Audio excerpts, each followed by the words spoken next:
FTP நேயர்களுக்கு வணக்கம். இன்று நம்மோடு இணைந்திருப்பவர் மூத்த அரசியல் விமர்சகர் திரு ரவீந்திரன் துரைசாமி அவர்கள். சார் வணக்கம். வணக்கம் தம்பி, எப்படி இருக்கீங்க? நல்லா இருக்கு தம்பி. நல்லா இருக்கீங்களா? ரொம்ப நாளைக்கு கூட பார்க்குறோம், மகிழ்ச்சி. நிச்சயமா. களத்துக்கே வரல அப்படின்னு சொன்ன தாவேக தலைவர் விஜய் அவர்கள் கொங்கு மண்டலத்துல ஒரு தன்னெழுச்சியான கூட்டத்தை காமிச்சிருக்காரு அப்படின்னு சொல்லலாம். கூட்டம் களத்துக்குள்ள வர்றதா அர்த்தம்? எனக்கு அர்த்தம் இல்லாம பேசிட்டு இருக்கீங்க. களத்துக்குள்ள வரலங்க, ஒரு முட்டா பசங்களா இருக்கானுங்களா எல்லாம். என்னத்த சொல்ல? நான் என்ன களத்துக்குள்ள வரலன்னு சொன்னேன்? நான் சொன்னதுதான் பதில் சொல்ல முடியும். 2024 கட்சி ஆரம்பிச்சுட்டு நீங்க லெட்டர் பேடா இருந்தீங்க. சிஏ எதிர்ப்பு தான் நாட்டுல ஒரே இஷ்யூவா? சொல்லுங்கயா, களத்துக்கு வராதுன்னு சொல்லிட்டான், களத்துல வந்து சொன்ன எல்லா அரசியலும் வரும்னு சொல்லு. நான் சொல்றது கரெக்டா, நீ சொல்றது கரெக்டான்னு ஜானா அரிக்கிசாமி 12 கோடி ரூபா வாங்கிக்கிட்டு அவனை வந்துட்டு 1000 பேசிட்டு இருப்பான். அதுக்கெல்லாம் நானா பொறுப்பு? 26ல நின்று ஓட்டை காணிச்சாதான் களத்துக்குள்ள வந்ததா அர்த்தம். சீமா 4 முறை களத்துக்குள்ள வந்திருக்கிறாரு. ஈரோடு கிழக்கு களத்துக்குள்ள சீமா நின்னாரு. நீங்க வேடிக்கை தான் பாத்திய. விக்கிரவாண்டி களத்துக்குள்ள நீங்க வரல. கமலஹாசன் கட்சி ஆரம்பிச்சதும் 39 தொகுதியில எலிஜிபிளா திறமையா போட்டு டிவி பெட்டியை உடைச்சு திமுக அண்ணா திமுக எதிராட்டு களமாடினாரு. 3.6% வாக்கெடுத்தாரு. அது களத்துக்குள்ள வந்ததுங்க.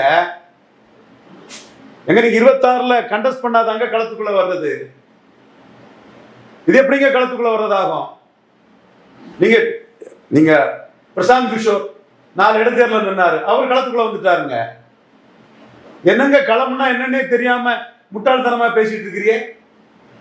நீங்க ரிட்டர்ன் பேக் ஆவீங்களா நிப்பீங்களாங்கிறதுக்கு என்னங்க கேரண்டி இருக்கு? சும்மா ஒரு ஹைப்ப பேசிக்கிறது, பூத் கமிட்டி மாநாடு, அது இது. ஏங்க நீங்க களத்துக்குள்ள வந்தீங்க. இங்க விக்ரவாண்டி இடைத்தேர்தல் டைம்ல நீங்க கள்ளக்குறிச்சி சாராய்சாவை பார்த்து களத்துக்குள்ள வந்தீங்க. விஜய் வந்துட்டாரு, நோட்டா ஜெயித்துறோம். என்னங்க நோட்டா? அரசியல் விமர்சகர்கள் பாருங்கய்யா, சும்மா கண்ணை மூடிக்கிட்டு டேட்டா இல்லாம பேசாதீங்க.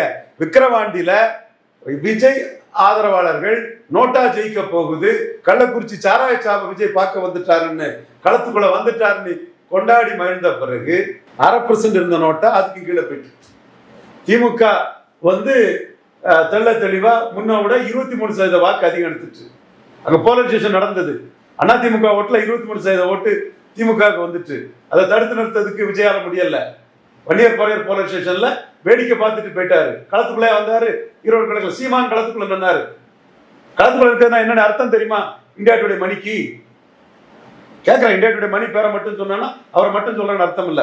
புரியணும், விவரம் புரியணும். என்னங்க நீங்க களத்துக்குள்ள வந்துட்டாருன்னு கண்டஸ்ட் பண்ணிட்டாரா? கண்டஸ்ட் பண்ணாதாங்க களத்துக்குள்ள வந்ததாட்ட அர்த்தம். சும்மா நீங்க 4 பேரை வச்சுக்கிட்டு ஊடகத்துல களத்துக்குள்ள வந்துட்டாருன்னா, எப்பா நீ விக்கிரவாண்டி களத்துக்குள்ள வரலப்பா, நீ ஈரோடு கிழக்கு களத்துக்குள்ள வரலப்பா, நீ மக்களவை தேர்தல் களத்துக்குள்ள வரல, சட்டமன்ற தேர்தல் களத்துக்குள்ள 234 போட்டிட்டேன்னா களத்துக்குள்ள வந்துட்டா நம்ம ஒத்துட்டு போறோம். என்ன ஓட்டு கிடைச்சோ அதை நாம அக்செப்ட் பண்ணிட்டு போறோம். இது சும்மா சீமான் 8.2% வாக்கு களத்துக்குள்ள எடுத்திருக்கிறாரு.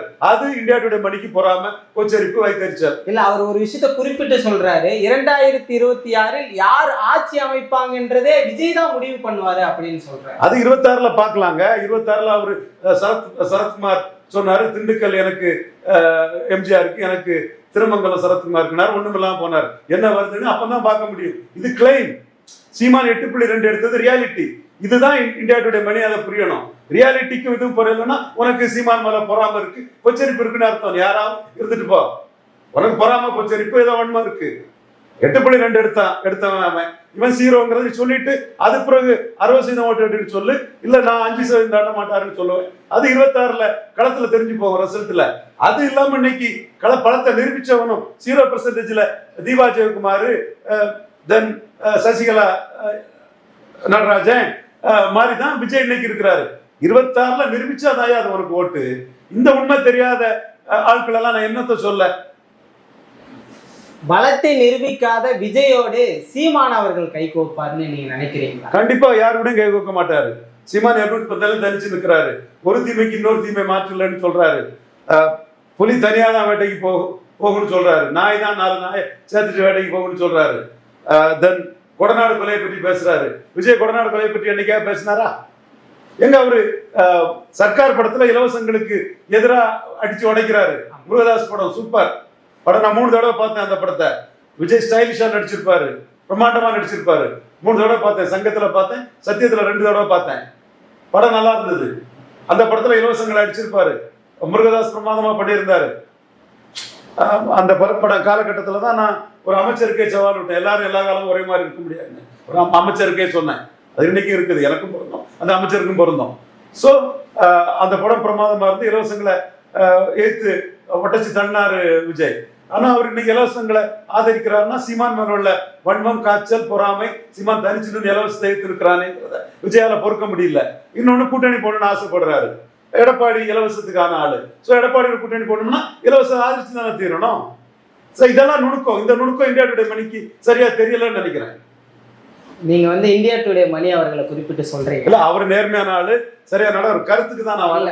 புள்ளி விவர புலிகள் அப்படின்னு ஒரு அடையாளத்தை குறிப்பிட்டு சொல்றாங்க. ஆனா அப்படி சொல்லும் பொழுது இங்க இருக்கக்கூடிய மூத்த பத்திரிகையாளர்கள் என்ன சொல்றாங்க, 25% வாக்கு வங்கியை வந்து விஜய் அவர் வந்து தக்க வைப்பார் அப்படின்னு சொல்றாங்க. 25 இல்ல, கண்டஸ்டே பண்ணாம திரும்பி போயிடலாம், ஒரு 4% கீழே போயிடலாம். இன்னைக்கு அவர் வந்து அல்லு அர்ஜுன் தான், இன்னைக்கு அவர் 0% தான். 25ல் 50 கூட கேளு, என்ன வேணாலும் கேளு, அதை பற்றி தப்பே இல்லை. 214 போட்டுவிட மாட்டான்னு உனக்கு நான் செக் வைக்கிறேன். 214 போடுறதுக்கு தெம்பு இல்லை, திராணி இல்லாதனாலதான் சீமான் மாதிரி உன்னால பேச முடியல. புரியுதா? அதை புரியுதா உங்களுக்கு? எங்க படத்துல இலவசங்களை எதுக்குறாரு, எடப்பாடி தரவுடைய சீட்டை வாங்கிட்டு போலான்னு இலவசங்களுக்கு ஆதரவா பேசுறாரு. புரியுதா உங்களுக்கு? அப்போ ஒரு 214 போட்டுருவாரு, நீ கேரண்டி கொடுக்குறியா தம்பி? உன்னால முடியுமா? நிச்சயமா. அதுதான் 234 வேட்பாளர்கள் வந்து தேர்வு செய்யறது மிக மிக கடினமா தான் நம்ம பார்க்க முடியுது. There you are. 39 கமலஹாசன் மாதிரி தேர்வு பண்ண முடியாதவர் எப்படி 234 போட்டுக்குவாரு? நீங்க வந்து ஒரு தீமைக்கு இன்னொரு தீமை மாற்று இல்லைன்னு சொன்னீங்க. அப்ப சீமானுடைய வாக்குகளை வந்து நிச்சயமா வந்து குறைப்பாரு இல்லையா விஜய்? விஜய் சீமான் கம்பேரிசன் சீமான பெரிய அளவுக்கு உயர்த்திட்டு போகும். விஜய் சந்தர்ப்பவாதி, அரசியல் வியாபாரி. சீமான் தெளிவா ஒரே குட்டையில் ஊறிய மட்டைகள், குட்டையில் ஊறிய மட்டைகளை நார் நாரா உரிப்பண்ணு பெருந்தலைவர் காமராஜ் சொன்னது சொல்றாரு. விஜய் அதை சொல்லலையே. சீமான் பெரியார் மண், பெரியாரே மண்ணுங்கிறாரு. இவரு ஸ்டாலினின் எச்சமாட்டு சொச்சமாட்டு, ஸ்டாலின் தூக்கி நிறுத்தக்கூடிய பெரியார் மருத்துவ பல்கலைக்கழக மருத்துவமனை பெரியார் பேர் வைக்கிறாரு ஸ்டாலின். அப்ப பெரியார் குட்டியில் ஸ்டாலின் தான் மெயினா வரும். வீரமணி, சிவவீரபாண்டியன் எல்லாமே வந்து ஸ்டாலினை தான் ஆதரிக்கிறாங்க பெரியாரிஸ்டுகள்லாம். அடுத்து KP முனுசாமி பெரியாருக்கு பாரதத்தினா கேட்கிறாரு. விஜயும் பெரியார் இடத்துக்கு போய் பெரிய அதிர்வை கொடுக்கிறாரு. சீமான் பெரியார் மண் இல்ல, பெரியாரே மண்ணுன்னு ஏத்து அடிக்கிறாரு. 3 வரையும் ஒரே குட்டையில் உரிய மட்டைகள் அடிக்கிறாரு. புரியுதுங்களா உங்களுக்கு? அப்ப சீமான் வந்து எமர்ஜாய் போவாரு. ஈரோடு கிழக்குல எடுத்த 16, தமிழக அளவில் 15 to 20 சீமான் எடுப்பாரு. களத்துல நின்னவர், அந்த களத்துல அந்த நின்ன ஒரு எப்படி எடுத்தாரு அந்த 15 to 20? பாரதியாரும் தமிழர், பழனி பாபாவும் தமிழர் எடுத்தாரு. திப்பு சுல்தானை உயர்த்தி எடுத்தாரு. ஏர்போர்ட் உச்சி கூட்டத்தில் வச்சுக்கிட்டு மாட்டுக்கறி நல்ல உணவுன்னு எடுத்தாரு. காங்கேயம் காளையை பற்றி பேசி எடுத்தாரு. திப்பு சுல்தான் தான் தீரம் சின்னமலை கவுண்டருக்கும் வேலு நாச்சியாருக்கும் துணையா நின்னாருன்னு சொல்லி எடுத்தாரு. அப்போ அவர் ஸ்டைல தான் அந்த 16 எடுத்தாரு. செல்லூர் ராஜு நோட்டாக்கு போட சொன்னாரு. இவரு அதிமுக 23% வாக்கு தாங்க இருக்குது. வந்தா சீமானுக்கும் அவருக்கும் வித்தியாசம் இருக்காதுன்னும், டெபாசிட் ஆனது பேர் ஒன்றும். எடப்பாடி பழனிசாமி களத்தை விட்டு ஓடினாரு. எடப்பாடி பழனிசாமி களத்துக்குள்ள நின்னாரு சீமான். எல்லாரும் சொல்றாங்க 2 பேர் ஓடினாங்க, அதுல 2வது வந்தாரு சீமான் சொன்னா ஓடதுக்கே முடியாம விஜயும் வேடிக்கை பார்த்துட்டு போயிட்டாரு, எடப்பாடி வேடிக்கை பார்த்துட்டு போயிட்டாரு. வேடிக்கை பார்த்துட்டு போனவங்களோட களத்துக்குள்ள நின்று ஓடுறவங்க பெரியவங்க இல்ல. இப்படிதானே சீமான் கமலஹாசனையும் தினகரனையும் தட்டி தூக்கி 8 போனாரு. அன்னைக்கு இதுதானே சொன்னீங்க. யாராவது சீமான பேசுனீங்களா? அப்ப சீமான் மேல உங்களுக்கு கோபம் இருக்கு, பொறாமை இருக்கு, எரிச்சல் இருக்குது. 8.2 எடுத்துட்டானுங்கிறத இந்தியா டுடே மணியால ஜீரணிக்க முடியல, சகிக்க முடியல. நாளைக்கு நீங்க என்னன்னு சொல்லுங்க, அது உங்க கருத்து. இன்னைக்கு 8.2 எடுத்துட்டாரு. 24 விஜய் லெட்டர் பேடா தான் இருந்தாங்க சொல்லிக்கிட்டு உங்க கிளைம 30 சொல்லுங்க, 40 சொல்லுங்க. நான் 5% தாண்ட மாட்டாருன்னு சொல்றேன். 214 போட்டுவிட மாட்டாரு நான் செக் வைக்கிறேன். 214 விஜய் போட்டுவிட மாட்டாருன்னு செக் வைக்கிறேன். சரிப்பா, இன்னைக்கு தமிழ்நாட்டுல தம்பி முன்னாடி நான் ஒரு சேலஞ்ச் வைக்கிறேன். விஜய் 214 கேண்டிடேட் போட்டுக்கிட மாட்டார். இது என்னோட செக். இதை வந்து எத்தனை அரசியல் விமர்சகர்கள் போட்டுக்கிடுவாருன்னு சொல்ற நீ?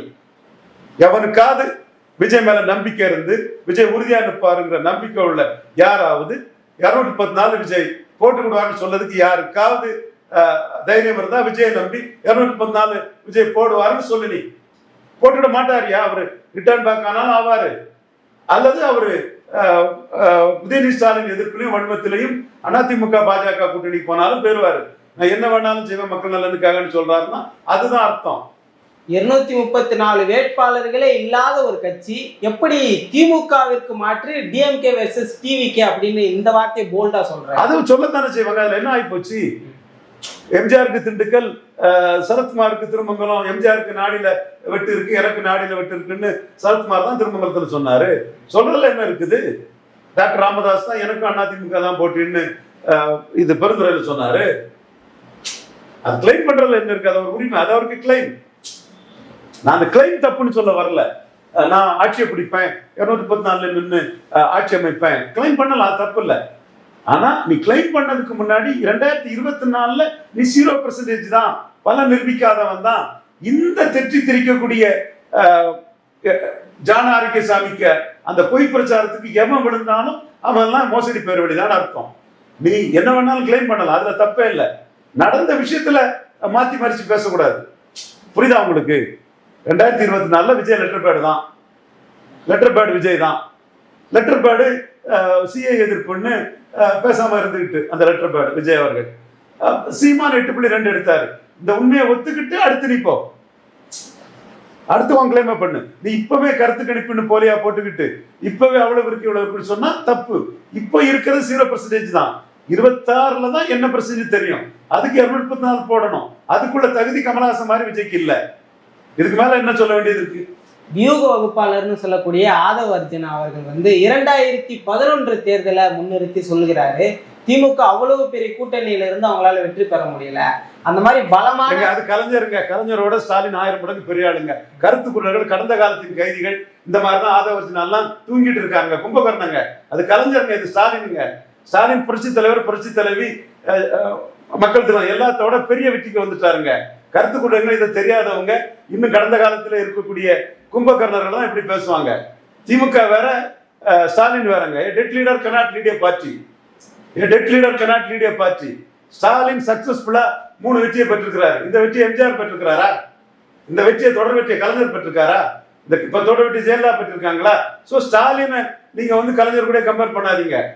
கலைஞர் முதல் அரசியல் சட்ட திருத்தத்தின் மூலவர் காமராஜ் தான். இது ஆதவ அர்ஜுனாக்கெல்லாம் தெரியாது. தெரியும் நினைக்கல, தெரிஞ்சா பேசுவார, தெரியாது. கலைஞர் இதை மறைச்சாரு. ஸ்டாலின் முதல் அரசியல் சட்ட திருத்தத்தின் மூலவர் காமராஜ் சட்டசபையில பதிவு பண்ணி வச்சுட்டாரு. அப்ப கலைஞர் வேற, ஸ்டாலின் வேற. புரியுதுங்களா உங்களுக்கு? கலைஞர் பப்பாளி படம் பிள்ளையார் வடிவில் இருந்து 5 நாள் அழுகி போகும் பாரு. ஸ்டாலின் நம்ம கோரிக்கையை ஏற்று பொன்முடியை மந்திரி சபையில இருந்து இந்துக்களின் உணர்வை புண்படுத்தின பொன்முடியை மந்திரி சபையில இருந்து டிராப் பண்ணியிருக்காரு. தெளிவா அவர் அதுல தன் இந்துக்களின் வாக்கையும் அபிமானத்தையும் பெற்றுட்டார். நானே இந்துக்களின் உணர்வை புண்படுத்தின பொன்முடியை மாத்தணும்னு சொன்னேன். மாத்தின ஸ்டாலினுக்கு நான் ஆதரவை கொடுக்குறேன், ஆதரவுல பாராட்ட தெரிவிக்கிறேன். சோ ஸ்டாலின் வேற, கலைஞர் வேற. நீங்க ஏதோ கலைஞரை பற்றி பேசிக்கிட்டு கடந்த காலத்தின் கைதி ஆதவ அர்ஜுனா.